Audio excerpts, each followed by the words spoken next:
Hey, it's Sue in the restricted section. Why do I always put my hand up like an idiot?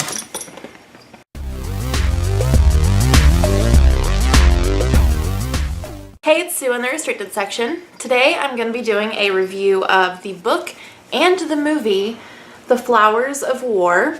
The book was written by Gailing Yan and was translated from the Chinese by Nikki Harmon. And this is set in Nanjing, China in 1937 during World War II, during the Nanjing Massacre, which I will admit I had no idea what that was before I read this book, but it was where the Japanese Imperial Army came into the city and just killed thousands of people, Chinese soldiers and civilians alike. They also raped a lot of women, and it takes place at a church where these schoolgirls go to school here.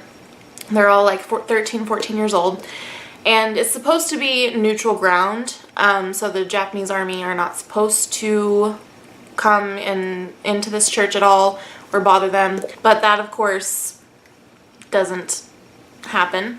And so there are two priests at this church, and they're trying to keep these schoolgirls safe from the Japanese army because even though they're still just children, the Japanese still want these girls, you know, to be their comfort women, as they call them. And some prostitutes have also taken refuge at this church. They came over the wall and demanded to be taken in because they knew that the church was neutral ground, and the priests, rather than turn them out to their certain death, decided to keep them in the cellar. And this puts them at a greater risk because if the Japanese find out that they're helping, you know, other civilians that aren't supposed to be there, then that's going to be bad news. They also at some point help a couple of Chinese soldiers, which is an even bigger risk. But regardless, the Japanese still come and try to take these girls. So first let's talk about the book. It's a very short book, and I feel like it definitely could have been longer. I didn't really get very invested.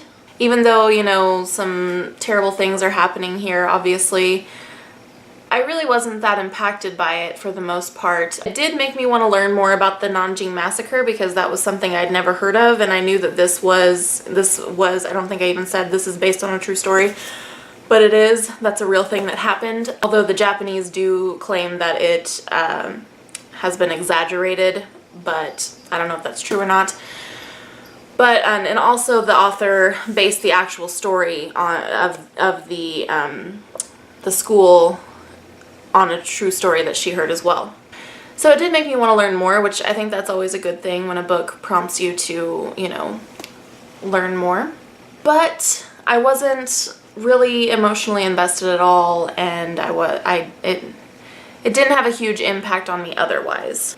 The writing was fine. I feel like it's kind of hard to assess the writing of a translated work anyway, but there was nothing about it that really bothered me. It just wasn't, you know, none of the characters were super developed or anything like that. Now for the movie. The movie I watched immediately after reading the book, and it stars Christian Bale. You can see I have the movie cover of the book. And I believe the female lead actress that you see here, I believe her name is Nini. And it was directed by Yimou Zhang.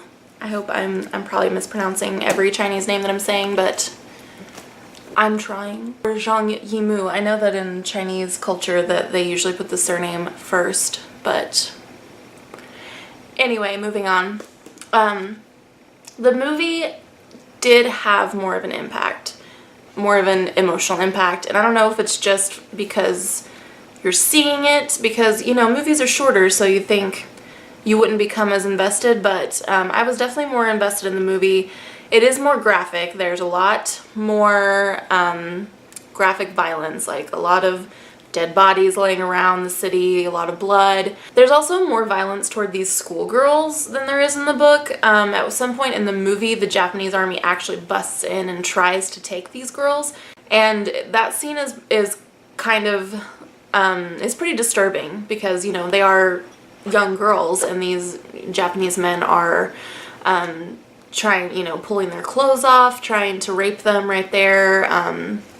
Some of the schoolgirls do die, which again didn't happen in the book, but yeah, so a lot of stuff is more graphic and more brutal in the movie. So for the most part, I think I kind of liked the movie a little bit better, but one thing I did not like was that Christian Bale's character. I didn't like his character. That character is not in the book. There's a similar character. There is a priest. One of the priests at the church he's a Westerner, but he was mostly raised in China by Chinese people, so he looks like a Westerner, but he acts like a Chinese person and he speaks fluent Chinese. And I think they kind of replaced his character with Christian Bale's character in the movie, who's an American mortician. And he's coming there to help prepare the body of the older priest, who in the book is alive. Like in the book, he is an live character throughout the book. In the movie, he's dead at the very beginning and you never see him. But Christian Bale comes there to help prepare his body, and then ends up staying and becoming a hero, basically. Like, he helps save these girls. I just didn't like his character because when you first meet him, he's a total douchebag. Like, he goes in this church, he drinks all their wine and gets wasted, and then he tries to pay the prostitute played by Nini, tries to pay her for sex, you know, and it's just, he's just a total asshole. And then all of a sudden, he sort of flips and is like, I'm in this, like, suddenly becomes this great guy who's trying to save these girls. And so, yeah, I didn't really like that character. It is a Chinese movie, and I watched it on Netflix. It's probably still on there because it wasn't that long ago that I watched it. But, it's sort of half, maybe a little more than half in Chinese and half in English. And for the version I was watching, the Chinese parts were subtitled. I kind of found it interesting that they sort of brought in this American hero into this Chinese movie. There were, I mean, the Chinese people were heroes as well. There were several Chinese people in the movie and in the book who were definitely heroes in that situation, but Christian Bale is like the lead actor in the movie. Like, he's the main hero. I know for the movie that I think it's just more lucrative for them to have like a Western movie star in their movie, which is yeah, kind of unfortunate, I think. But overall, I ended up giving the book, I gave it 3 out of 5 stars. It'd maybe be like 3.5, I don't know. Like I said, the book just really didn't have as big an impact on me other than making me want to learn more about the Nanjing Massacre. The movie definitely like made me cry. It was also, like I said, more graphic, more brutal.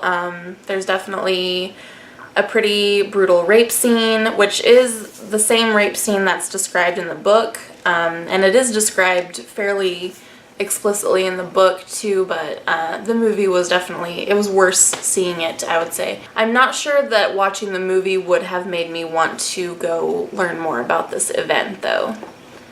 And that just might be because I don't connect with movies as well usually as I do with books.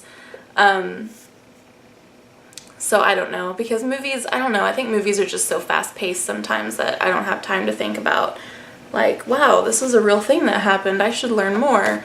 Whereas with a book, I can, like, pause to be like, But anyway, those are my thoughts on The Flowers of War. Both the book and the movie. If you have seen this movie or read this book, let me know, and let me know what you thought of it. So thank you, everyone, for watching. And there's going to be links below where you can find myself and Megan other places online if you so choose. And I'll see you guys next time. Bye.